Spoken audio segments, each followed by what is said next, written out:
बाबा के सभी रूहानी बच्चों को ओम शांति। 13 नवंबर 2025 मुरली का सार सुनते हैं। बाबा ने कहा, अभी हम बच्चों को सतो प्रधान बनने में टाइम सफल करना है, क्योंकि हमने अब तक दुख को सहन करने में बहुत टाइम वेस्ट किया है और अब दुनिया बदल रही है, तो हमें बाप को याद करना है। तो देखा आपने, बाबा को हम बच्चों के दुखों का एहसास है, इसलिए बाबा कहता है कि तुमने बहुत दुख सहन किए हैं और उसमें बहुत टाइम वेस्ट किया है। आगे बाबा बताते हैं कि 21 जन्म की लॉटरी प्राप्त करने का पुरुषार्थ क्या है। 21 जन्म की लॉटरी लेने के लिए माया जीत मोह जीत बनना है। और जैसे सुदामा ने मुट्ठी भर चावल देकर महल और राजाई ली थी, ऐसे हमें भी अपना पुरुषार्थ करके बाबा से सतयुग की बादशाही लेनी है। और इस पुरानी दुनिया को देखते हुए भी नहीं देखना है, क्योंकि अब हम नई दुनिया में जा रहे हैं। ये बात हमेशा याद रहे। बाबा कहते हैं, ये आत्माओं और परमात्माओं का मिलन मेला है और बाप और बच्चे दोनों ही विचित्र है। लेकिन बच्चे चित्र धारण करते हैं, अर्थात देह धारण करते हैं, लेकिन बाबा विचित्र ही रहते हैं, अर्थात देह धारण नहीं करते हैं। और यह सब ज्ञान की बातें कल्प पहले जिनकी बुद्धि में बैठी होगी, इस कल्प में भी उन्हीं आत्माओं की बुद्धि में बैठेगी। पुरानी दुनिया का मालिक है रावण और नई दुनिया का मालिक है हम बच्चे। बरोबर कहा आपने, हम बच्चे ही आने वाले नई दुनिया के बादशाह है। और इस रावण की दुनिया में तो पेड़ पौधे पानी मिट्टी पत्थर सबकी पूजा की जाती है, बल्कि हम बच्चे तो जानते हैं कि सत्य ज्ञान सिर्फ सत्य परमात्मा ही बताते हैं। बेहद का बाप कहते हैं, भक्ति मार्ग में तुमने कितना धन गंवाया, लेकिन फिर भी तुम गिरते ही आए हो।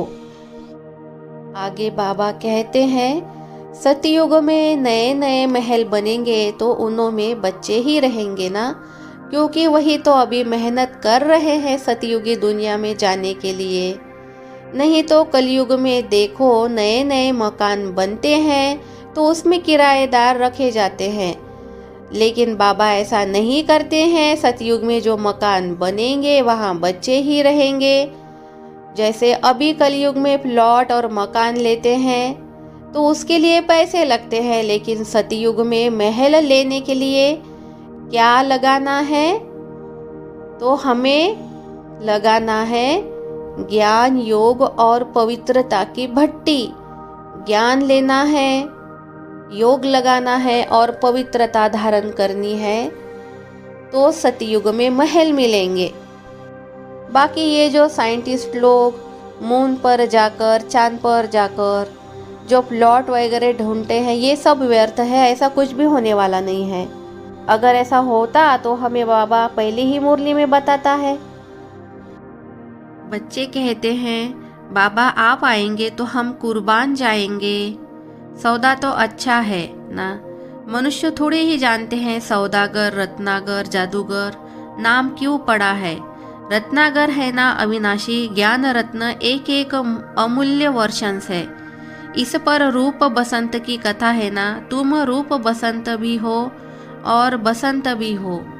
कोई भी आसुरी एक्ट इस शरीर द्वारा नहीं करनी है, विकर्म नहीं करना है।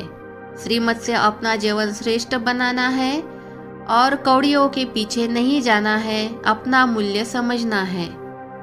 आगे बाबा ने वरदान दिया है, स्वयं को विश्व सेवा प्रति अर्पित कर माया को दासी बनाने वाले सहज संपन्न भव। अर्थात अपने आप को सेवा में इतना सरेंडर करना है कि माया स्वतः आपके आगे सरेंडर हो जाएगी। जो संकल्प उठता है चेक करो कि विश्व सेवा प्रति है ऐसी सेवा प्रति अर्पण होने से स्वयं ही सहज संपन्न हो जाएंगे। सेवा की लगन में छोटे बड़े पेपर्स या परीक्षाएं स्वतः ही समर्पण हो जाएंगे। फिर माया से नहीं घबराएंगे। स्लोगन में बाबा ने समझाया है कि अंतर्मुखता को धारण करो तो क्रोध समाप्त हो जाएगा। आगे बाबा ने प्रैक्टिस करने के लिए कहा है कि अभी अभी शरीर में और अभी अभी परम धाम में, जब चाहे शरीर में आए कर्म किया और जब चाहे अशरीरी हो गए तो स्विच को ऑन ऑफ करते आना चाहिए। इस प्रैक्टिस को बढ़ाना है। ओम शांति।